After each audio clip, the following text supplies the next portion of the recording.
जय जिनेन्द्र। मैं रोहित जैन आप सभी का छेड़ाला का जो हमारा स्वाध्याय चल रहा है उसकी प्रथम ढाल में क्या हमने अभी तक स्थावर, सबसे पहले निगूत, फिर स्थावर, फिर त्रिस, फिर त्रिंचों के, फिर नारकियों के, फिर मनुष्यगति के क्या दुखों को पढ़ा जाना। आज हम दीप गति के बारे में जानेंगे कि वहां पर कौन कौन से दुख होते हैं। अगर आप लोगों ने अभी तक चैनल को सब्सक्राइब नहीं किया तो इसको सब्सक्राइब कर दें, बेल आइकन करें जिससे आपके लिए नोटिफिकेशन सबसे पहले मिले, और लाइक करें। जो आपकी जिज्ञासा कमेंट के माध्यम से हमारे लिए बताएं, हम उसके लिए आपका आंसर दे दिए जाएंगे।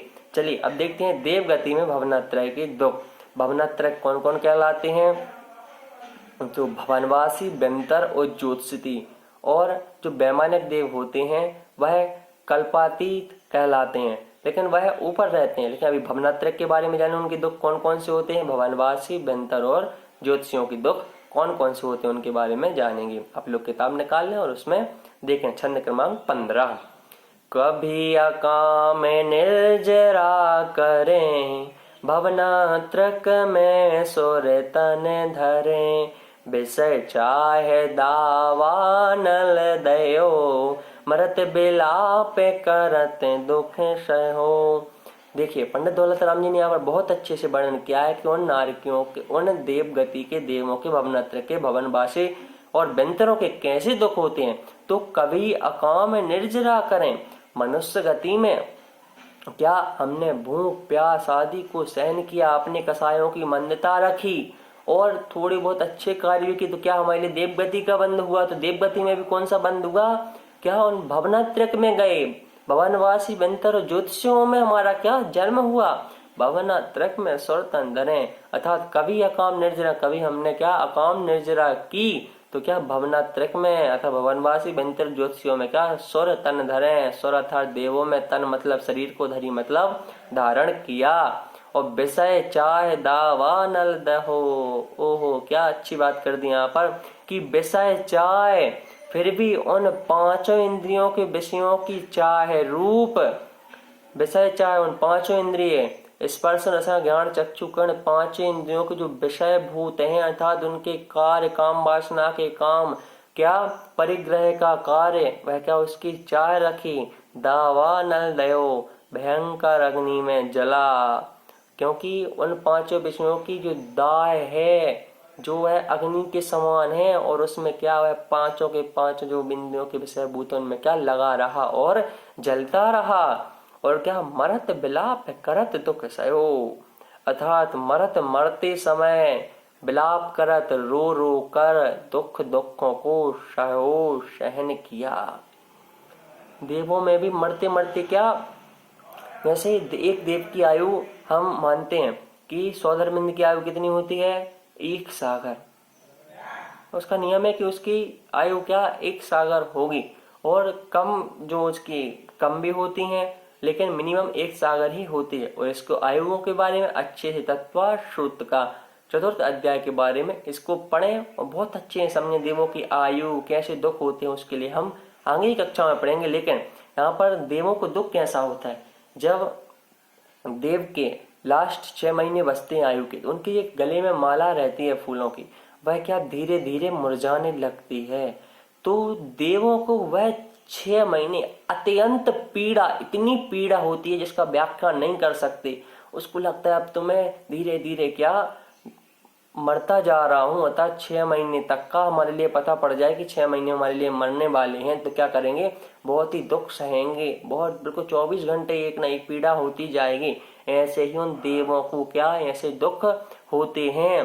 कभी तो हमने अच्छे कार्य किए थे, अकाम निर्जरा की, तो हमने भवनात्रक में क्या जन्म ले लिया, लेकिन वहां पर भी विषयों की चाह इतनी रही, वह दावानल अग्नि के समान इतनी चाह कि अग्नि में जितना तेल डालेंगे, जितना घी डालेंगे, उतनी क्या ऊपर जाती है। उसी प्रकार उन पांचों इंद्रियों के विषयभूत इतने तेज हैं कि इनमें कितना भी देते जाओ वह कभी पूरे नहीं होंगे। अग्नि में कितना भी घी डालते जाओ, अग्नि कभी भी नष्ट नहीं होगी बल्कि और बढ़ती ही जाएगी। इसी प्रकार वह पंच इंद्रियों के विषयभूत वह भी बढ़ते जाते हैं। और मरत बिलाप करत दुख सहो, और मरते मरते उन देवों ने क्या उस देव गति में इतने दुख सहे, इतने पीड़ा सही, क्योंकि उनकी माला मुरझाने लगती है, उनके लिए ज्ञात हो जाता है। अब देखें इसका अर्थ कभी इस जीव ने अकाम निर्जरा की तो मरकर भवनवासी वेंतर और ज्योतिषी देवों में से किसी एक प्रकार के देव का शरीर धारण किया, परंतु वहां भी इंद्रिय विषयों की चाय रूपी भयानक अग्नि में जलता रहा और मरते समय रो रो कर दुखों को सहन किया। अर्थात बहुत ही कष्ट उसने भोगे और वहां पर क्या मरता मरता भी रहा और बिल्कुल उसके लिए क्या सुख की अनुभूति नहीं हुई। अब देखते हैं यहाँ पर आगे लास्ट छंद है इस प्रथम ढाल का, देव गति में जो वैमानिक देव के दुख हैं। अभी तो हमने देव चार प्रकार के, भवनवासी, वेंतर, ज्योतिषी और वैमानिक अर्थात कल्पातीत। तो अब हम देखते हैं, तीन का तो देख लिया वनवासी, वेंतर, ज्योतिषी का। अब हम देखते हैं देवगति में क्या वैमानिकों के बारे में। वैमानिक देव कौन कहलाते हैं? जो 16 स्वर्गों में ऊपर रहते हैं।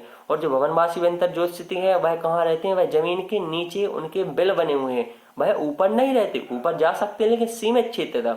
लेकिन जो वैमानिक देव रहते वह नीचे नहीं, वह ऊपर 16 स्वर्गों में सौदार, मीसान, सनत कुमार, माहन, ब्रह्मोत्तर, लांगता, काव्य, शुक्र, महाशुक्र, सदा, शैश्वर, आरड, अच्युत, इस प्रकार से इत्यादि 16 स्वर्गों में क्या यह देव लोग निवास करते हैं। सौदार में से सर्वार्थ सिद्धि 1 सागर से 33 सागर तक के आयु वाले ऊपर क्या निवास करते हैं। तो उनके दुख क्या है वह हम देखते हैं कि जो बेमान बासी हो थाय, सम्यक दर्शन बिन दुख पाए, तहते चय था वर्तन धरे, यो परिवर्तन पूरे करें। देखते हैं, जो विमानवासी हो थाय अर्थात यदि विमानवासी अर्थात वैमानिक देव कल्पातीत व 16 स्वर्गों के देव भी क्या हुआ, अच्छे कार्य करने से वह भी हुआ, तो सम्यक दर्शन बिन दुख पाए, सम्यक दर्शन के बिना ही दुख पाया। अर्थात किसी भी देव को शुरू से क्या जब उसका जन्म होता है सैया पर तो उसका शुरू से सम्यक दर्शन नहीं रहता है, बाद में हो सकता है यह हम मानते हैं, लेकिन शुरू से उसका क्या सम्यक दर्शन नहीं होता है। वहां पर भी इसके दुख होते हैं और दुख पाया उसने बिना सम्यक। जो वैमानवासी देव भी हुआ, जो वैमानिक देव भी उनने क्या भी दुख पाए। और आगे क्या, तहते चय था वर्तन धरे, तहते और वहां से क्या चय अर्थात मरकर था वर्तन धरे, स्थावर एक इंद्रिय पृथ्वी का, जल का, अग्नि का, वायु का, वनस्पति का क्या तन धरे, उन शरीर को धारण किया, पर यो परिवर्तन पूरे करें। इस तरह यह जीव परिवर्तन पंच परावर्तन द्रव्य, क्षेत्र, काल, भाव और भाव की मर्यादा पूर्वक पूरे के पूर्ण किया करता है। अर्थात उनमें क्या भटकता रहता है। जो विमानवासी देव है क्या, जो विमानवासी होता है, जो वैमानिक देव भी हुआ तो क्या सम्यक दर्शन के बिना ही दुख पाए, दुख को पाया।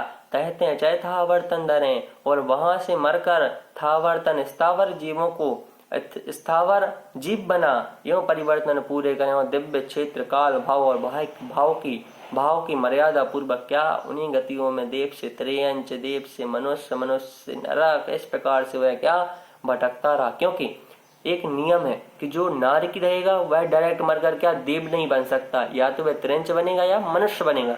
और जो देव है वह डायरेक्ट कितने भी खराब कार्य कर ले वह क्या डायरेक्ट नरक में नहीं जाएगा, या तो त्रियंच बनेगा या मनुष्य बनेगा। और जो मनुष्य त्रियंच है वह चारों गतियों में भी कहीं पर भी कैसे भी जा सकते हैं।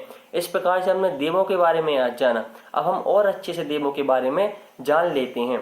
देखिए सौधर्मिंद आदि देव रहते हैं, वह क्या सौधर्मिंद सर्वासिद्धि के लोकांतिक देव जो ब्रह्म स्वर्ग में रहते हैं तो क्या रहते हैं, यह नियम से एक भवाधारी होते हैं। और जो सौधर्मिंद की 40 नील रानियां होती हैं पूरे जीवन काल में, क्योंकि 40 नील हम लगाएं, इकाई, दहाई, सैकड़ा, हजार, 10,000, लाख, 10 लाख, करोड़, 10 करोड़, अरब, 10 अरब, खरब, 10 खरब, शंख, 10 शंख, इस प्रकार से 40 नील उसकी रानियां होती हैं एक जीवन काल में। और 40 की 40 नील और सौधर्मिंद क्या नियम से एक भवातारी होते हैं। तो कैसे होती हैं, सौधर्मिंद की आयु 1 सागर होती है। तो 1 सागर, एक पल्ल कितने का होता है, असंख्यात वर्षों का, और असंख्यात पल्लों का 1 सागर। और उनकी रानियों की जो आयु रहती है वह 1 पल्ल से 3 पल्ल के बीच में ही उनकी क्या वह आयु रहती है। इस प्रकार से वह सौधर्मिंद की एक जीवन काल में 40 नील रानियां हो जाती हैं, होती हैं।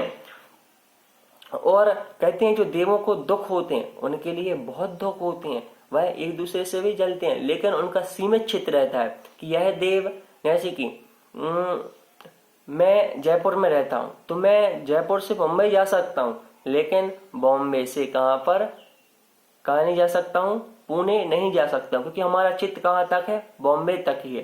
पुणे तक जाने का हमारा चित्त नहीं है, कुछ भी कर ले हम नहीं जा सकते हैं एग्जाम्पल दृष्टि में। इसी प्रकार से देव रहते हैं, वह पहले स्वर्ग का देव दूसरे तक, तीसरे तक, चौथे तक, या जितना भी उनका समय रहता है उसके लिए डिटेल से पढ़ने के लिए हमारे लिए कहाँ पर तत्पर श्रुत में अच्छे से पढ़ना पड़ेगा, और सर्वा सिद्धि आदि में बहुत अच्छे से उसकी जानकारी हमारे लिए लेने पड़ेगी, तब हमारे लिए समझ में आएगा।